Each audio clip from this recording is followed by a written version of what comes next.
अभी हम आ गए हैं परम वैष्णवाचार्य भगवान सदाशिव नगरी केदारनाथ में, जो रुद्रप्रयाग जिले में 22,000 फीट की ऊंचाई पर स्थित है और भारतीय वास्तुकला का सर्वोत्कृष्ट नमूना है।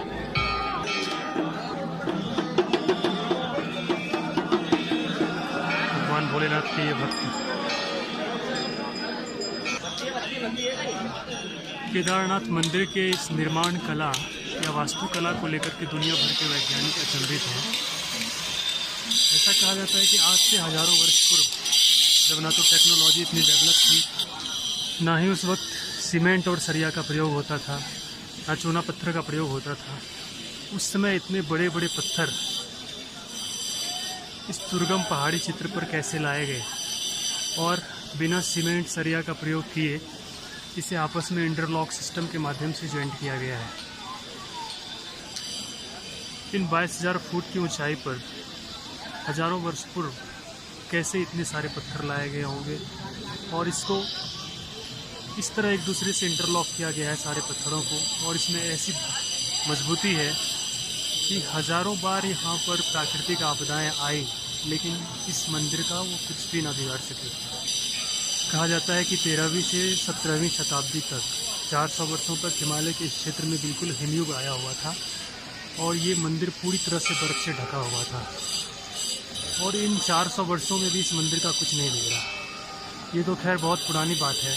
बस कुछ वर्ष पहले 2013 में जब मंदाकिनी नदी में भीषण बाढ़ आई थी, बादल फटे थे और पूरी त्रासदी केदारनाथ में हुई थी, तब भी इस मंदिर का कुछ नहीं बिगड़ा।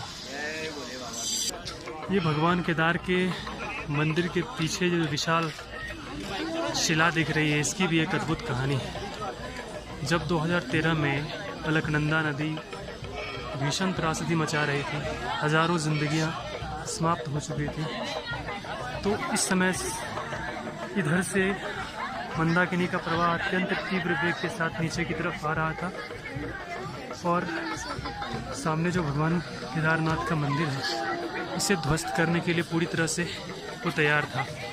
लेकिन उसी वक्त अचानक एक ऐसी घटना घटी, उस तरफ जो ऊंची पहाड़ी है वहाँ से एक विशाल शिला लुढ़कते हुए आई और भगवान केदारनाथ के मंदिर के बिल्कुल पीछे आकर के खड़ी हो गई।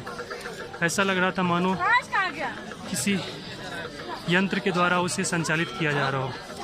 यंत्र तो था ही, भगवान शिव के द्वारा संचालित किया जा रहा था, और ये मंदिर के पीछे आकर के बिल्कुल खड़ी हो गई।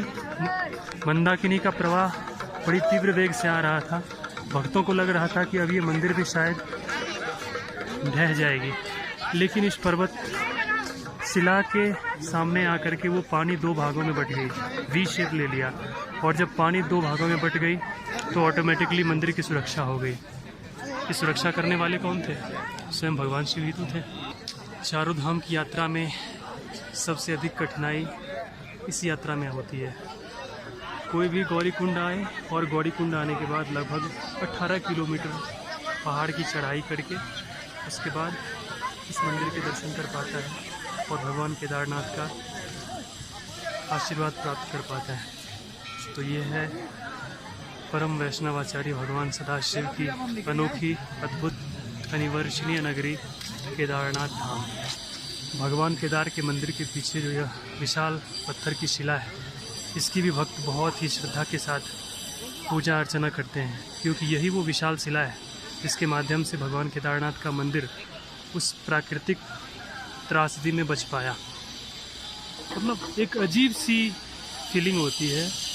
ऐसा कैसे हो सकता है कि इतनी बड़ी विशाल शिला ऊपर पर्वत शिखर से लुढ़कती हुई आई और केदारनाथ मंदिर के जस्ट पीछे आकर के रुक गई।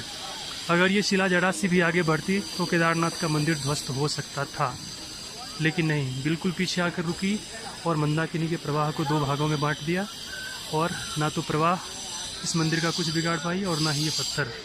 ये निश्चित रूप से भोलेनाथ एक रिमोट कंट्रोलर की तरह सारी बातों को कंट्रोल कर रहे थे। तो यही है वो भगवान केदारनाथ का मंदिर, जहाँ आना प्रत्येक शिव भक्त की इच्छा होती है।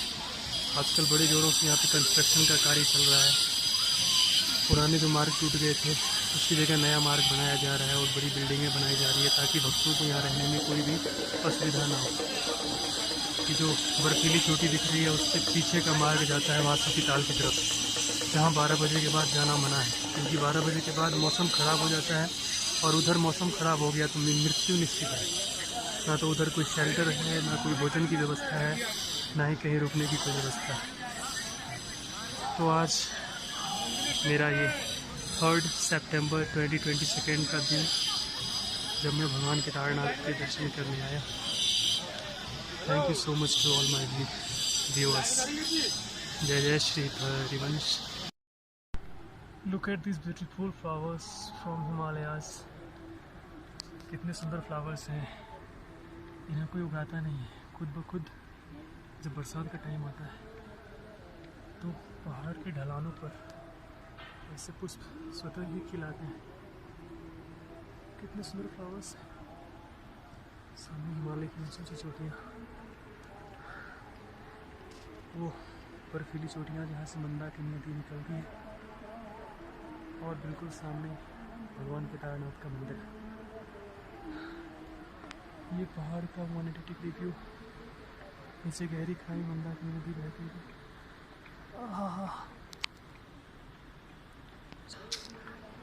श्री राधे। इसे एक तरह से बुग्याल कहते हैं। पहाड़ की ऊंची चोटियों पर जब थोड़ी सी प्लेन सरफेस मिलती है तो उसे बुग्याल कहा जाता है। और वो सामने हेलीपैड है। जो लोग भी हेलीकॉप्टर से केदारनाथ आते हैं उनका हेलीकॉप्टर वहीं स्टे करता है। सामने केदारनाथ भगवान का मंदिर। आज थोड़ा मौसम खुला है तो मैं अकेले निकल पड़ा हूँ। 360 degree view of Shri Kedarnath Dham.